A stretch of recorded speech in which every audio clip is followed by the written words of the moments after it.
It's a privilege and honor to stand in front of all the family physicians of the country, and especially the younger generations who are present here to talk about the art of patient-centered consultation. I mean, it is not a new topic. I'm basically preaching to the choir, right? So you all know about art of patient-centered consultation. What I will be talking is about, about the some lessons which I've gathered over the journey I've been through, and probably will share some experiences which from which I've learned. So when we talk about the art of patient-centered consultation, I was wondering about the sentence. Whether we think our patient is the center of our consultation. Absolutely, our patient is in the center of consultation. I mean, it is not a rocket science, but I was excited about the thought of whether you keep them in the center or not. If the patient is not there, you don't have a consultation, right? So we may think as trained medical practitioners, family physicians, sometimes we think that the way we make a clinical diagnosis, the way we look at the patient, and our clinical knowledge is the basic of our consultation. But as as the family medicine, the people, what I'm not saying something very special. We may be disease experts, but our patients are illness experts, right? So what is happening in their body, they are the experts. How much ever I learn and how much ever I dwell into the books, a patient's experience is very, very unique, and they are going to be the center of our consultation. And when we talk about the core principles of patient-centered care, these are the three things. One is respect and partnership. Partnership with the patient, not with partnership with the patient, partnership with the other specialities. And the most important principle of a family physician being the personal physician is looking beyond the disease. And as you all know, the third thing is empathy and compassion. Now the next question is it an art or science? So it says the art of, patient-centered consultation. I was wondering, because when I was growing up, when I was MBBS student, I used to think we all have a very favorite consultant, right? The person who is very good to the patient. And we all had, when we were MBBS student, we all had a role model. His name is Dr. Venugopal. He's no more. The way he talked to the patient, the way he approached the patient, we thought it is his personality, right? So we have role models. This person speaks so well to the patient, I want to be like him. Or he's not talking well to the patient, I don't want to be like him. We have positive and negative role models. I used to wonder, is it a personality or is it it's a planned thing? That is very, very important. So as family physicians, it is an art, it is also a science. We don't have an excuse to say I cannot be good to the patients, right? So I always used to think about the flight attendants. So they are paid to be nice. So it may be a difficult thing, wearing that, it's a difficult dress, and in this narrow path, they have to smile to the people, and even if they have back is aching, leg is aching, they have to be nice to the people, because they are paid to do that. It is a part of their job. So as a family physician, being good to the patient is not an option. It is you have to do it, because it is a part of our work. So what we are going to do is probably in the next 10 minutes, there are three things. You may be very familiar with that. I have borrowed these ideas from Dr. Frederick Kaimal, who is a physician from South Africa. And these are the three things if we want to have, the art of patient-centered consultation. One is the skills needed and stages of consultation and the special three priorities. The skills needed are, we all know that, looking. Looking is not just looking at the patient. You may look at the patient and say, this is, tuberous sclerosis. This is systemic lupus erythematosus, or this is Kawasaki, or this is Sjogren's syndrome. That is how we are trained as a clinician. But as a family physician, we look beyond the patient. There is something not okay. Is she going through a difficult time? Or is he battling an addiction? That is something we look beyond. And linking with the person, with the boundaries, we link beyond being a doctor and a patient, and listening. because this is one of the very, very important core skills of being a family physician. Listening, we all know about golden 1 minute, right? The golden 1 minute for pediatricians is neonatal resuscitation. For a family physician, it is the connection of listening for 1 full minute, golden 1 minute, and letting the patient talk, right? That is, when we ask question, we gather information, and we let talk, we get what the patient is going through. That is, and lies, and always the decisions and whatever we do is always a shared decision making. And there is one additional thing, that is letting God take the control, relying on God. Also, we know there is a lot of things we know about the verbal and the non-verbal communication. So it is a non-verbal communication. The picture I put is a non-verbal communication.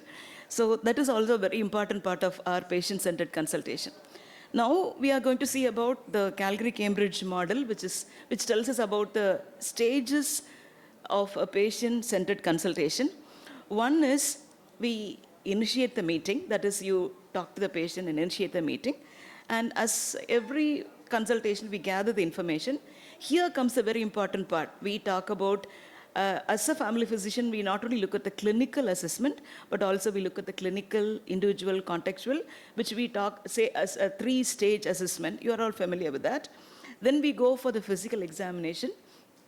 And based on our assessment there, the clinical, individual, contextual, we go for the 3-stage assessment, and then explain and planning, and we close the session. This is famously called as the Calgary-Cambridge consultation model, where we provide a structure. At the same time, we build a relationship. This is one very, very important part of doing a patient-centered consultation.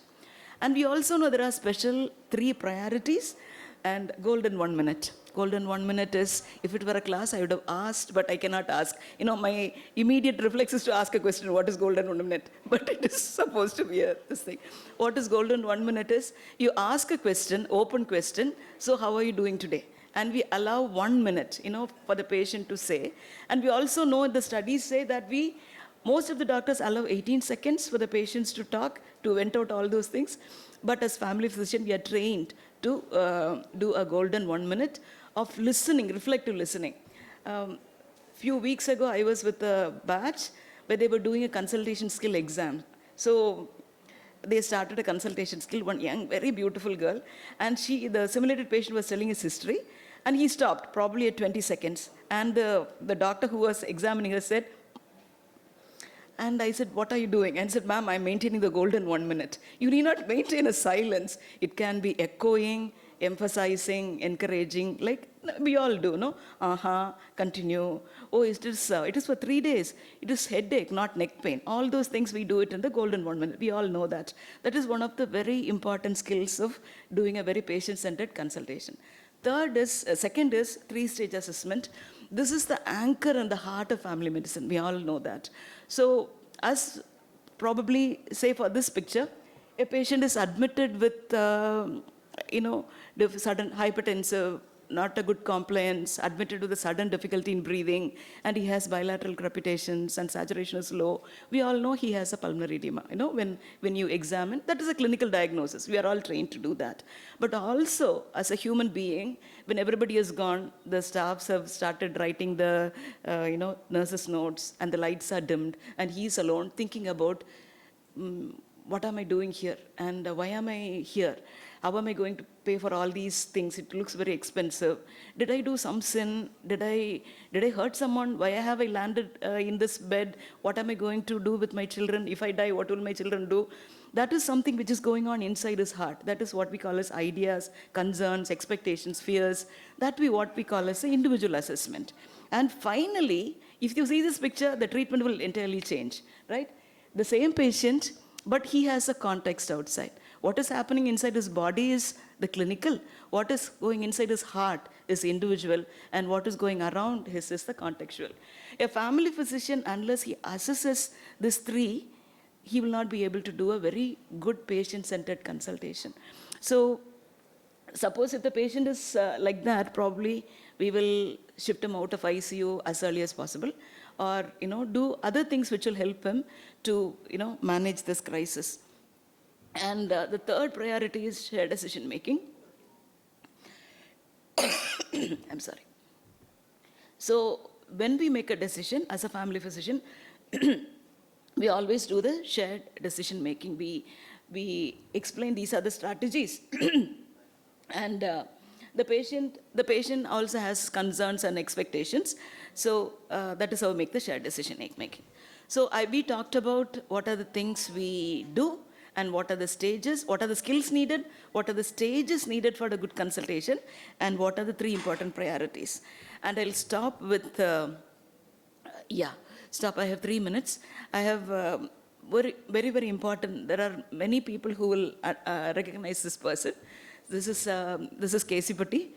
So when I joined, I did my DNB in Christian Fellowship Hospital. My mentors, my seniors, my juniors, many people are in the crowd, so they will understand the story. So I was posted in a place called Casey Patti. It's a PHC in the Western Ghats, and as many of you know, this hall is also named after him, Dr. Rajkumar. So he gave me a patient with hemiplegia. Patient has hemorrhagic stroke, and he had come with this hemiplegia, and he gave me the patient to examine and present to him. So I had just finished my DCH, did my bond, and I joined DNB. So I wanted to impress naturally. So what I did was I did all the examination and whatever. And I said, sir, this patient has left hemiplegia and right MCA territory, probably hemorrhagic. And he looked at me and asked me, what is your botheration? And I said, sir, hemorrhage. And he said, what is your botheration? Sir, hypertension. And he said, what is your actual concern? Sir, poor compliance. What is your actual concern? I said, sir, his poverty, he didn't afford and whatever. And he said, it may be interesting for you to find out this is right MCA territory, but he is a manual laborer and he has lost the half of his function, right? So for him, it doesn't matter whether it is right MCA or left MCA. So that day, probably we didn't learn in those days, this is patient-centered consultation and all those things, but it was written in our hearts. Many of you have this experience that, how much ever we learn, how much ever knowledge we gather, finally it boils down to the patient and his family and his context. So this is what I wanted to share. Thank you so much.